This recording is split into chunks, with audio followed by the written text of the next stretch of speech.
જય મહાકાળી આપ સૌને. છોટાઉદેપુર જિલ્લાનો રહેવાસી આદિવાસી મેં નસીબ તળવી વન્યજીવ રક્ષક અત્યારે વન્યજીવનો રક્ષણ કરવા, રેસ્ક્યુ કરવા માટે, એને બચાવવા માટે પહોંચી ગયા છે રેસ્ક્યુના સ્થાને. હવે ભાઈશ્રીને પૂછશે એમનું નામ, ગામ, કયું ફળ્યું અને શું કામ અમને બોલાવ્યા તે પૂછશે એમને.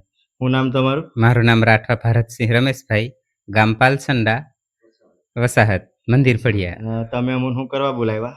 અંદર ગેહડો. હા, ગેહડો સાપ. ગેહડો આવી જઈને છે, સાપ એટલે બોલે. હા, તો આપે જોયું અને સાંભળ્યું કે ભાઈશ્રીએ અમને ટેલિફોનિક જાણ કરી કે અમારા ઘરની અંદર સાપ છે, તો એ સાપને રેસ્ક્યુ કરો, બચાવો અને એના નૈસર્ગિક વાતાવરણમાં મુક્ત કરો, એટલા માટે અમને કોલ કર્યો છે. અત્યારે હવે એને જોઈએ કયો સાપ છે, ત્યારબાદ એને પછી રેસ્ક્યુ કરીએ.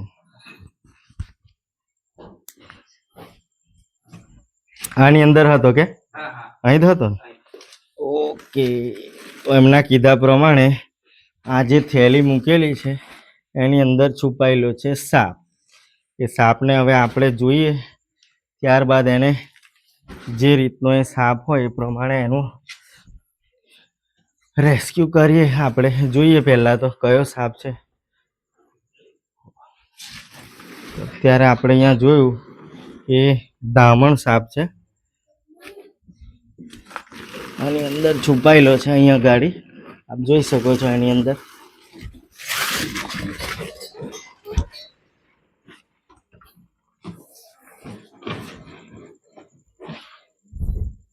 તો આ ધામણ સાપને આપણે અત્યારે રેસ્ક્યુ કરી લીધો છે. લગભગ 5-6 ફૂટની લંબાઈ ધરાવતો આ સાપ છે, આપ જોઈ શકો છો. આપણી જાણકારી માટે આપણે જણાવી દઉં કે જે ધામણ સાપ હોય એ દિશાચર હોય છે, નિશાચર નથી હોતો. આ કદાચ ઘરની અંદર આનું આવવાનું કારણ એ છે કે રાત્રે એની સૂવા માટેની જગ્યા સેટ કરી હશે, કાં તો પછી બહાર એને કોઈ નોળિયો અથવા તો એને કોઈ જીવ હેરાન કરતો હોય એના માટે સાપ અહીં આવી ચડ્યો હશે. બાકી આ સાપ દિશાચર અને દિવસે એનું ભોજન આરોગવા માટે ફરતો હોય છે. રાત્રે આ સાપ જોવા મળતો નથી, કેમ કે આ નિશાચર નથી મિત્રો.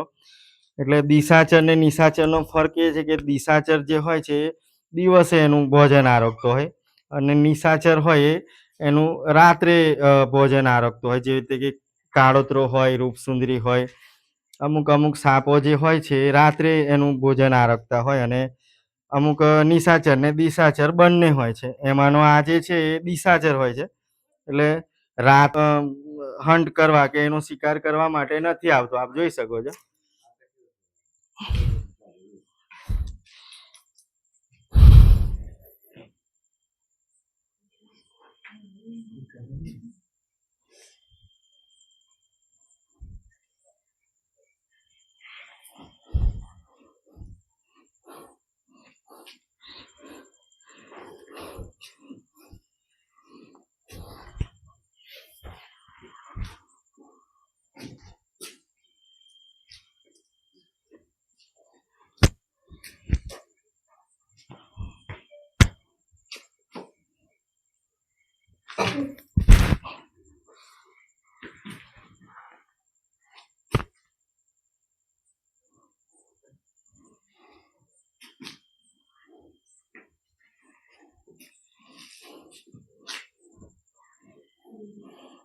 તો આ તો આપણું રેસ્ક્યુ ઓપરેશન સક્સેસફુલ.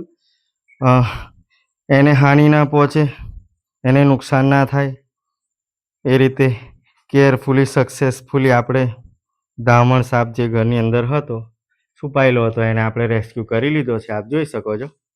હવે એના નૈસર્ગિક વાતાવરણમાં એને મુક્ત પણ કરી દઈશું.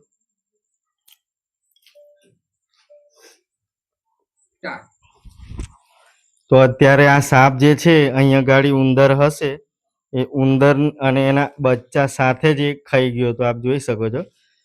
એટલે આને અહીંયા ગાડી ખાવાનું પણ મળી ગયું હતું ને રહેવાનું પણ મળી ગયું હતું. એટલે ઉંદર, એના બચ્ચા લગભગ 3 ને 2 5 ને 6 બચ્ચા છે અને એક ઉંદર છે. એને બચ્ચા સહિત જ ખાઈ ગયો હતો. એટલે અહીંયા ગાડી એનું આવવાનું કારણ એ હતું કે ઉંદર હતા અને સાથે સાથે અહીંયા ગાડી આ થેલા જે પડેલા હતા એની અંદર એ છુપાયેલો હતો. એટલે કહેવાનો મતલબ એ હોય ને ખાવાનું અને રહેવાનું મળી ગયું એટલે અહીં જ રહી ગયો હતો.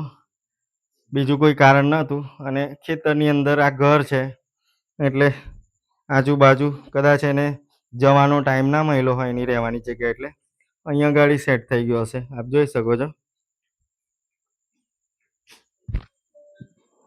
બસ.